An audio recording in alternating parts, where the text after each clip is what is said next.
Désolé, dame voilée, mais la plupart des mortels sont une cause perdue. L'exorciste s'installa à une table bondée et commanda une boisson qu'il n'avait nullement l'intention de boire. Dans un coin sombre en face de lui, un homme faisait la cour à une femme avec une ferveur à faire rougir les morts.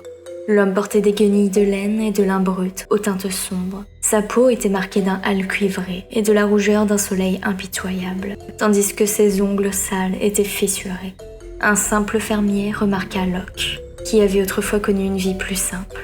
L'homme semblait ouvertement éperdu, jouant avec les longues boucles rousses de la femme, les comparant à celles de son épouse. La femme semblait embarrassée. Elle jetait des regards dans l'auberge chaque fois que les propos de l'homme devenaient trop explicites. Sa cape verte et son corset en cuir étaient bien plus distingués que les quelques laines usées qui l'entouraient. Un luth raffiné reposait contre la table à côté d'elle. Elle assumait pleinement son âge. Ses rides profondes formaient un puissant contraste avec son sourire timide. Le fermier s'approcha de la femme, comme si l'espace qui les séparait lui appartenait. Sous sa cape, Locke faisait rouler ses clous en fer entre ses doigts, réfléchissant à sa prochaine action. Alors que le couple se levait pour partir, Locke poussa sa chope pleine vers son voisin. « Je viens de réaliser que je n'ai pas soif », dit-il en lui tapant sur l'épaule. « Ce serait dommage de gâcher ça. » Il laissa une pièce sur le comptoir sans quitter du regard le couple qui se dirigeait vers la porte. Le fermier passa son bras autour de la femme pour la serrer fermement contre lui. Locke les suivit discrètement. Ses yeux s'adaptèrent instantanément à la nuit, ses verres spéciaux amplifiant les couleurs et les formes, dissipant l'obscurité. Il aperçut le fermier qui attirait la femme dans un bosquet dense entre deux bâtiments. Locke manquait de temps. Il murmura une incantation et il ferma les yeux, tandis que des cendres l'enveloppaient. Lorsqu'il les rouvrit un instant plus tard, il se matérialisa devant le fermier, brandissant son pieu juste avant que les griffes de la femme ne transpercent la poitrine du pauvre homme. Le visage de la femme se tordit en un rictus démoniaque, ses yeux brillants d'un jaune sulfureux. Elle rejeta sa cape, révélant deux longs appendices épineux qui bougeaient d'eux-mêmes, se tordant en quête d'une cible. « J'aime bien ce nouveau style, Eve. » Locke sourit. « Tu as appris un nouveau tour ?» Le démon recula, ses fouets se dressant tel un scorpion à deux queues prêt à frapper. « Corvin » ronronna Evelyn, tandis que son apparence soigneusement arrangée commença à se transformer. Ses boucles rousses prirent une teinte plus blanche, et son teint parsemé de taches de rousseur vira un violet fumé. « Tu sais qu'il ne faut pas déranger une femme pendant son repas. Mais tu n'es pas vraiment une femme, n'est-ce pas ?» lâcha Locke en s'approchant, époussetant la cendre de sa cape. Locke fit un pas de plus. Le démon frappa, ses appendices fonçant vers la gorge de l'exorciste. Il repoussa le fermier et se décala. La démone heurta le vide et perdit l'équilibre. Avant qu'elle ne puisse se ressaisir, Locke lança 3 clous à ses pieds. À la seconde où les clous touchèrent la terre, de profondes lignes indigo s'illuminèrent entre eux, formant un sceau triangulaire. Le visage d'Evelyn se tendit lorsque l'entrave s'empara d'elle. Son tendre sourire charmeur laissa place à un large rictus, dévoilant des dents acérées. Un peu de sérieux, Corvin. Ce n'est qu'un vieillard pathétique. Personne ne le pleurera. Sa vie est insignifiante. Locke haussa les épaules.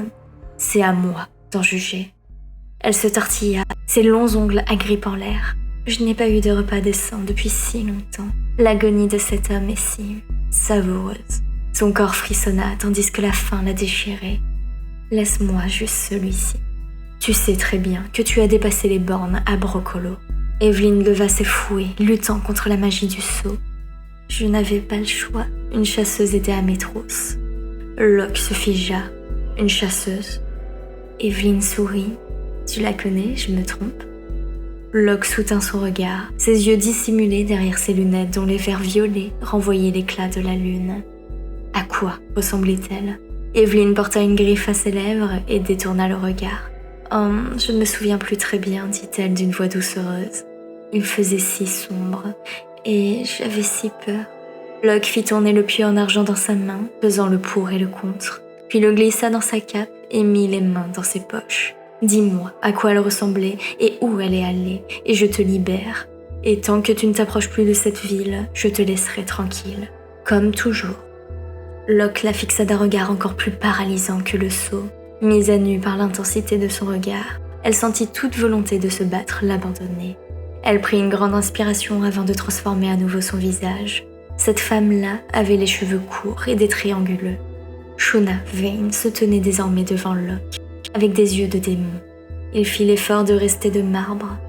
La fausse veine désigna l'orée des bois magiques. Je me dépêcherais si j'étais toi, mon chou, ronronna-t-elle en dégageant une mèche de cheveux de ses yeux.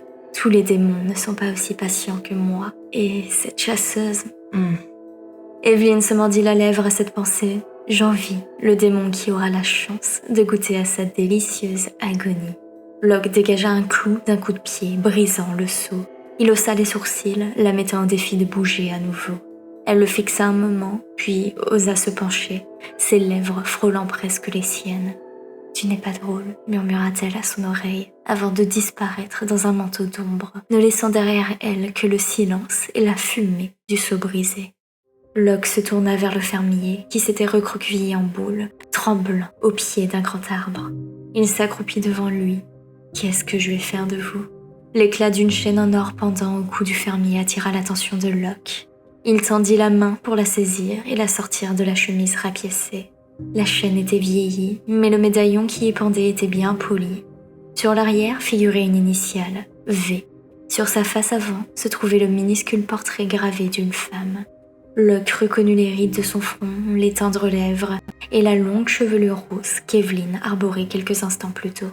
« Depuis combien de temps est-elle décédée ?» Locke demanda en remettant le médaillon à sa place, près du cœur de l'homme. « Il y a 1 an, jour pour jour, » répondit-il encore tremblant. « Ce n'était pas elle, pas vrai. J'ai pensé que, peut-être, que d'une façon ou d'une autre, elle reviendrait vers moi. »« Non, » répondit Locke, « ce n'était pas elle. » Il s'accroupit, puis retira la mallette de son dos avant de l'ouvrir. « Vous avez de la famille, des enfants ?» L'homme secoua la tête. « On a essayé, mais Victoria, on n'a pas réussi. Elle voulait un enfant plus que tout. Mais moi, j'étais déjà bien heureux avec elle. Elle me suffisait, elle m'a toujours suffi. » Sa voix se brisa, les larmes lui piquaient les yeux. Il serra les dents, refusant de laisser place au chagrin. Locke tendit une petite fiole remplie d'une concoction visqueuse et scintillante. « Buvez ça, dit-il. » Il posa la fiole à côté de l'homme qui refusait de la prendre. « Ça devrait vous soulager le temps que vous rentriez, vous mettre en sécurité. » Locke baissa ses lunettes. « Regardez-moi. » Le fermier soutint aussitôt son regard, captivé par l'intensité dans les yeux de l'exorciste. « Une fois chez vous, verrouillez bien les portes et les fenêtres, et dès que l'effet de la mixture se dissipe, oubliez tout. Abandonnez tout ce que vous reteniez. Laissez-vous aller, laissez-la aller. Ou un autre démon vous trouvera, plus tôt que vous ne le pensez. » Il fixa Locke, reconnaissant une partie de sa douleur dans ce regard bleu pâle. Le fermier ne sut expliquer pourquoi, mais il faisait entièrement confiance à l'exorciste. « C'est vous qui voyez, » déclara Locke en refermant brusquement sa mallette pour la passer par-dessus son épaule. Il se leva et s'étira doucement, à la revoyeur. Le fermier prit une inspiration pour parler, mais Locke avait déjà regagné les rues pavées et accidentées de Brook Hollow.